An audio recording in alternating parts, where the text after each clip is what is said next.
Yo, welcome back to Fourth and School. I'm Jordan coming to you live from Tulsa, Oklahoma, and we've already did the Vikings quarterback competition episode. We already covered the edge rusher crisis. Kyler Murray is QB1 in Minnesota. That ship has sailed. JJ McCarthy is quarterback 2 and fighting for his football life. We know all of that.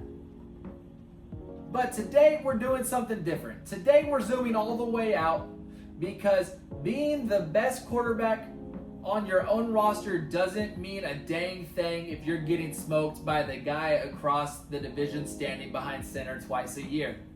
So, we are stacking the entire NFC North quarterback room. Jordan Love, Caleb Williams, Jared Goff, and our guy Kyler Murray. 4 quarterbacks, 1 division. And I promise you, the way the league actually ranks these guys right now is going to make some of you very, very upset. So, here's what makes the NFC North so nasty right now. You've got 4 completely different flavors of quarterback. Every single one of them can beat you in a different way.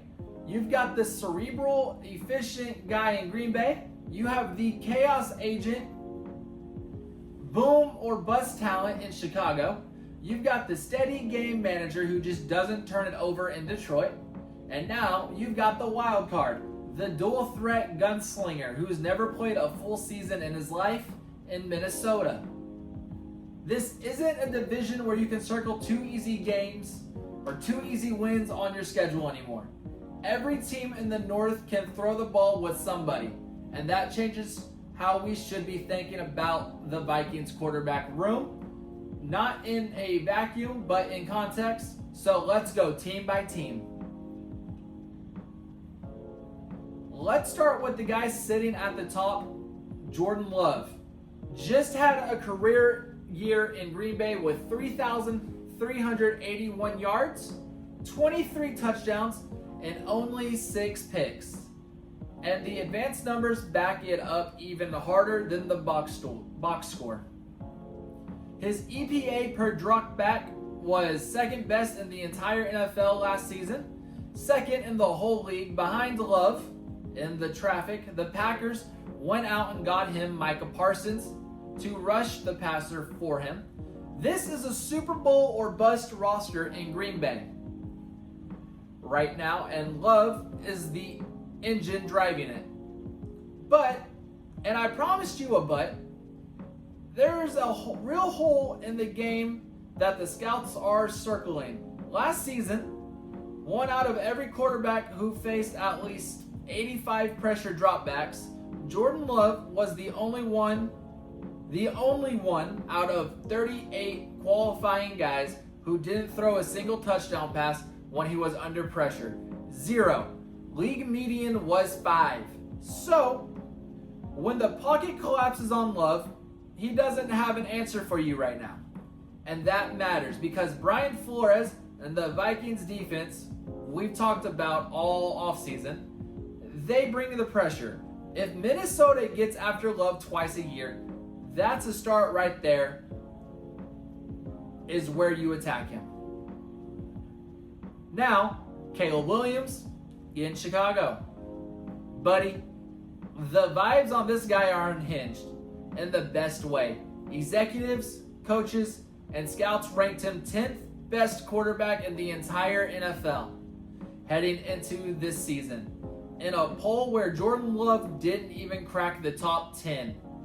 Let that sink in for the Green Bay Packer fans out there.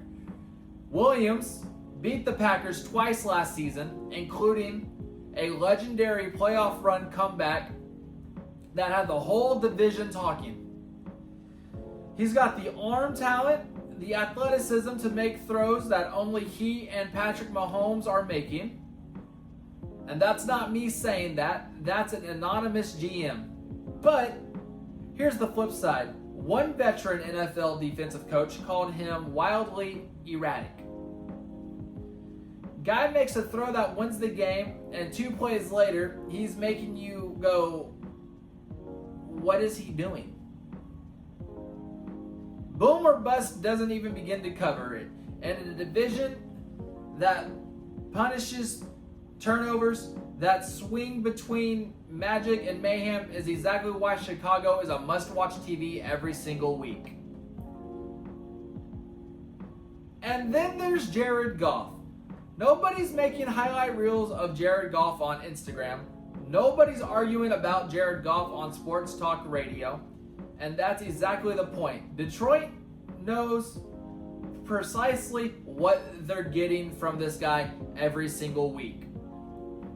Efficient, low turnover, plays within the system, gets the ball to Amon-Ra St. Brown and Jahmyr Gibbs, and lets the machine work. He landed 12th overall in the rankings, right behind Caleb Williams, and honestly, that feels about right. He's not walking into a room and stealing it, but he's also not walking into a room and losing it for you either. That kind of steady is more valuable than it sounds when you're trying to win a division through 17 games. Alright, so here's the part of the episode I've been building to. In Matt Verdme's preseason power rankings, here's how the NFC North stacked up. Jordan Love was the best quarterback in the division. Caleb Williams was the 11th overall. Jared Goff was 12th overall. And Kyler Murray, yes, our guy, former first overall pick and the QB1 in Minnesota, just handed the keys to, landed at the 21st overall. Dead last in the NFC North. Not third, not close to third, last. Now, do I think that's completely fair? Not necessarily. Kyler hasn't taken a single snap in purple yet.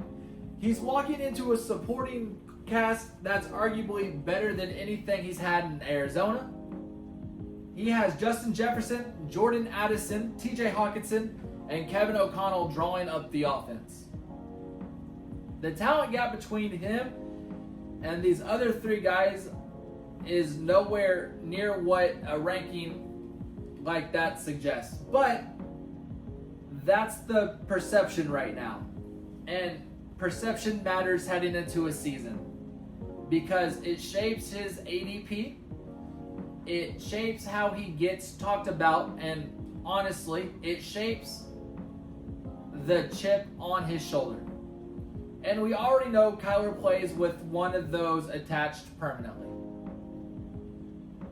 So, here's my actual take. That last in the division tag is more about health history and unfamiliarity with the new system than it is about pure talent. Kyler Murray has never played a full 17-game season, not once in his 7 eligible years.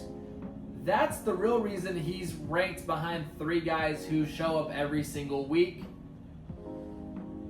If he stays on the field, I don't think he's the 4th best quarterback in the division. I think he's a top 2 talent in the North playing from behind on repetition.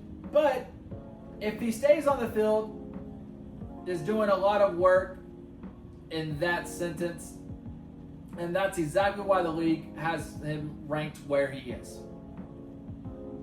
So let's talk about my rankings and how I think it should be. Jordan Love, number 1, most complete, most proven. The pressure play stat is the only real dent in the armor. Number 2, we have Kyler Murray. Highest pure talent, ceiling in the division if he stays healthy. And that's a whole bet. Number 3 is Caleb Williams. Unmatched highlight reel, but the erratic stretches are a real reoccurring issue. And number 4, Jared Goff. Lowest ceiling of the 4, but the systems and the weapons around him make him dangerous anyway. Alright, so let's bring this home for your draft prep, because the whole conversation changes how you should be evaluating these 4 guys on draft day. Jordan Love is your safest weekly starter in the division. The floor is high. The ceiling is real. Just know that if he faces a good pass rush, the touchdown upside dries up fast.